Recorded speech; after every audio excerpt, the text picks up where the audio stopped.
The price that we're being told is 20 million euros, which I think is just over 17 million quid. It's a hell of a bit of business for a player that Celtic got in the door 18 months ago for 3 million. So, and let's be blunt about it, a guy that put down the tools as soon as Celtic were out of the Champions League last season.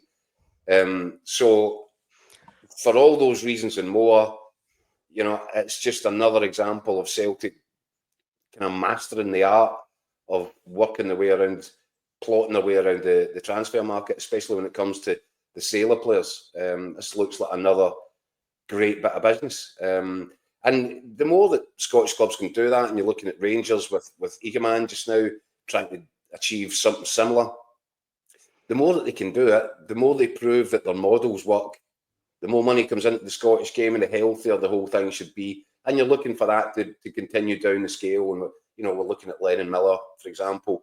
I noticed Scott McDermott wrote something interesting saying that Rangers had actually put in a low ball bid of about £1 million for Lennon Miller 12 months ago, which had remained, not known about until this point. That was interesting, but Motherwell ain't going to be selling anywhere near that amount. Motherwell will be looking for 4 million and above for Lennon Miller.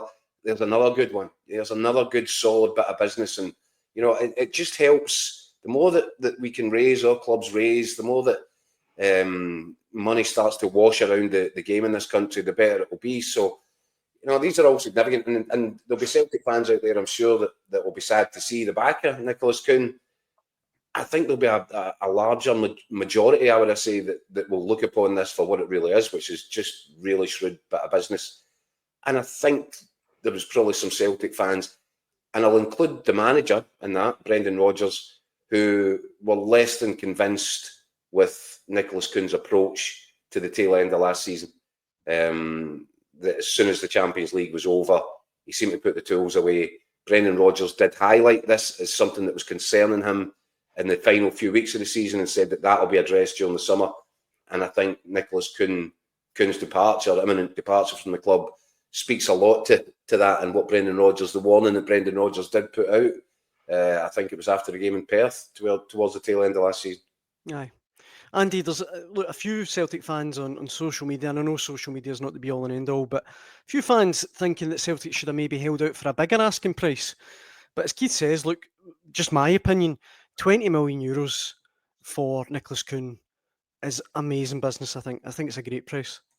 I do too. I think, I think it cost £3 million. 3 million, yeah. 18 months ago.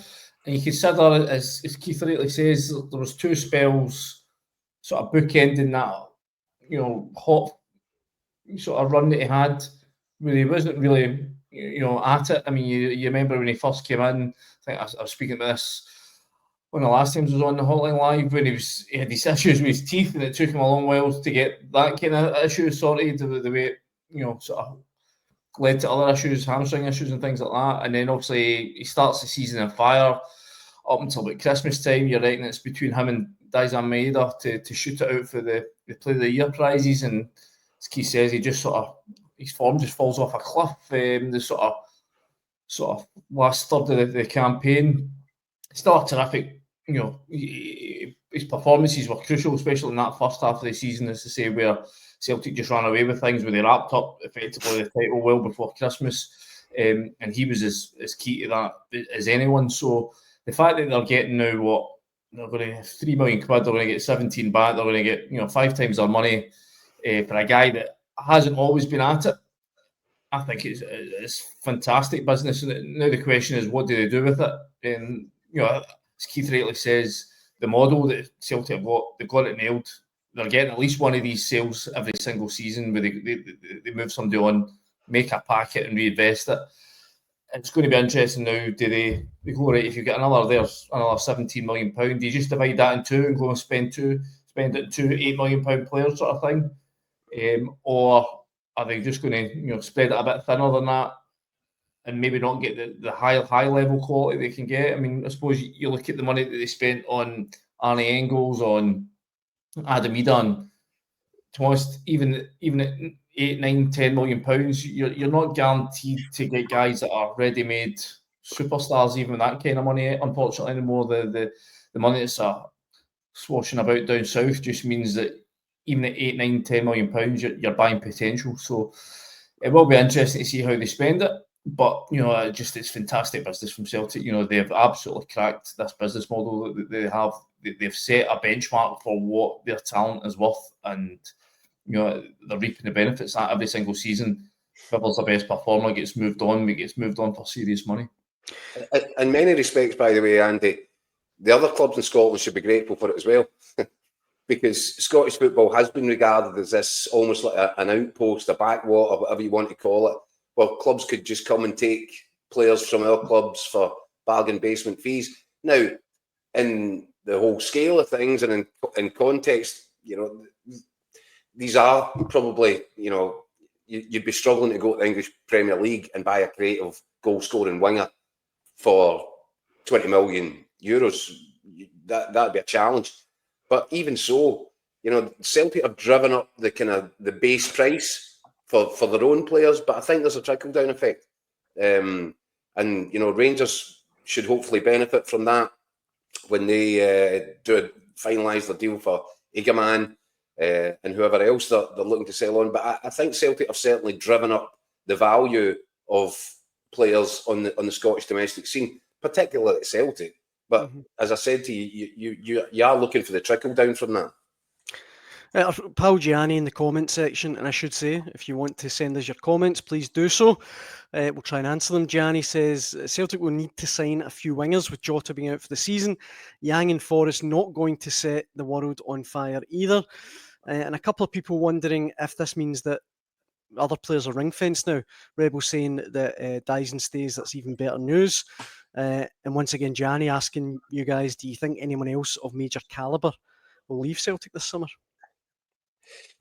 My only concern would be where Rio Hatate's head is at, because what I was told some months ago, turn of the year, was that there was a little bit of agitating going on from him and his camp, similar to the noises that Kyogo was making before Kyogo left. Now, by the way, in the intervening period, he might well have had a look at how it's worked out for Kyogo in France and thought better of it, and realised maybe he's had conversations with Kyogo and realised that the grass isn't always greener. But that will be interesting to discover where his head's at right now, if he thinks it's time for him to move on. I think that would be the only one of major concern in terms of guys going out the way from Celtic. I would have thought guys that I'm sure the fans and Brendan Rodgers as well would rather keep. I think Kyogo would be Rio Hatate would be at the top of that list. But if he's content, as I've said previously, I never really considered Maida leaving to be serious this summer. I've always said on this show, Daniel, consistently, I really believe that he's happy, settled, and has no inclination or desire to push for him.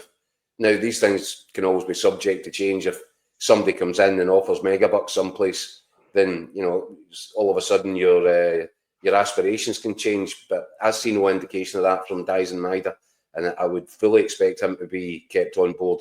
And talk there about Celtic need to get wingers in. Well, I think Dyson Maida returning to the left-hand side is probably very close to the top of Brendan Rodgers' agenda when he's looking tactically about what he wants to do to set his team up next season.